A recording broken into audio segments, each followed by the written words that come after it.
మనలో చాలా మంది ఆందోళనగా ఉన్న నిద్ర పట్టకపోయిన వెంటనే వాడే మందు అల్ట్రాజోలం. అసలు ఈ చిన్న మాత్రం మన మెదడులో ఏం చేస్తుంది? ఇది అంత ప్రమాదకరమా? దీన్ని వాడేటప్పుడు మనం చేసే అతి పెద్ద తప్పులేంటి? ఈ విషయాన్ని ఈ రోజు కొంచెం వివరంగా తెలుసుకుందాం. అసలు మన మెదడులో ఏం జరుగుతుంది? మన మెదడులో వందల కోట్ల నరాలు ఉంటాయి. మనం టెన్షన్ పడినప్పుడు లేదా భయపడినప్పుడు ఈ నరాలు చాలా వేగంగా సిగ్నల్స్ పంపిస్తుంటాయి. అంటే మెదడు చాలా ఓవర్ యాక్టివ్ అయిపోతుందన్నమాట. అల్ట్రాజోలం వేసుకున్నప్పుడు అది మెదడులో గాబా అనే ఒక నేచురల్ బ్రేక్ సిస్టమ్ ని యాక్టివేట్ చేస్తుంది. ఈ గాబా ఏం చేస్తుందంటే అతిగా వేగంగా కొట్టుకుంటున్న నరాలను శాంతిపరుస్తుంది. సింపుల్ గా చెప్పాలంటే వేగంగా వెళ్తున్న కారుకు బ్రేక్ వేసినట్లు. అల్ట్రాజోలం మన మెదడులోని అలజడిని తగ్గిస్తుంది. అందుకే ఇది వేసుకోగానే ప్రశాంతంగా మత్తుగా అనిపిస్తుంది. డాక్టర్లు ఎప్పుడు ఇస్తారంటే అది కూడా తెలుసుకుందాం. యాంగ్జైటీ కారణం లేకుండానే విపరీతమైన కంగారు పడే వారికి పానిక్ అటాక్స్, ఒక్కసారిగా ప్రాణం పోతుందేమో అన్నంత భయం వేసి ఊపిరి ఆడనట్లు అయ్యే పరిస్థితుల్లో ఫోబియా, ఏదైనా చూసి విపరీతంగా భయపడే సందర్భాల్లో దీన్ని ఇస్తుంటారు. ఇది ఎందుకు ప్రమాదకరం?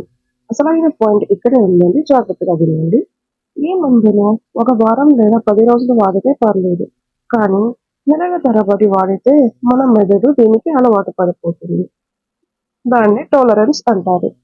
అంటే మొదట్లో ఒక చిన్న మాత్ర వేసుకోగానే నిద్ర వస్తుంది. కానీ రోజులు గడిచే కొద్దీ ఆ మాత్ర పనిచేయదు. అప్పుడే డోస్ పెంచాలనిపిస్తుంది. ఇదే అడిక్షన్ కి దారి తీస్తుంది. విత్‌డ్రాయల్ అంటే ఈ మందును అలవాటు పడ్డాక ఒక్కసారిగా ఆపేస్తే మెదడు తట్టుకోలేదు. విపరీతమైన కోపం, వణుకు, చివరికి ఫిట్స్ వచ్చే అవకాశం కూడా ఉంటుంది. అందుకే దీన్ని ఎప్పుడూ డాక్టర్ సలహా లేకుండా ఆపకూడదు. ముఖ్యమైన జాగ్రత్తలు. డ్రైవింగ్ ఈ మందు వేసుకున్నాక కనీసం 12 గంటల వరకు బైక్ లేదా కారు నడపకూడదు. ఎందుకంటే మీ ఏకాగ్రత దెబ్బతింటుంది. వయసు పైబడిన వారు, ఇంట్లో పెద్దవాళ్ళు ఈ మాత్ర వేసుకుంటే బ్యాలెన్స్ తప్పి కింద పడే ప్రమాదం ఉంటుంది. జాగ్రత్తగా ఉండాలి. మద్యం, ఆల్కహాల్ తీసుకుంటూ ఈ మాత్ర వేసుకుంటే మెదడు పనితీరు ఆగిపోయి కోమాలోకి వెళ్లే లేదా ప్రాణాలు పోయే ఛాన్స్ కూడా ఉంటుంది.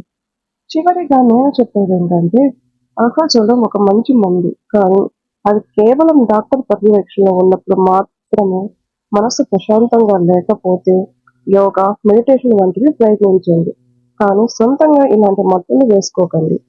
ఈ వీడియో సమాచారం మీకు ఉపయోగపడితే సబ్స్క్రైబ్ చేసుకోండి. Thank you.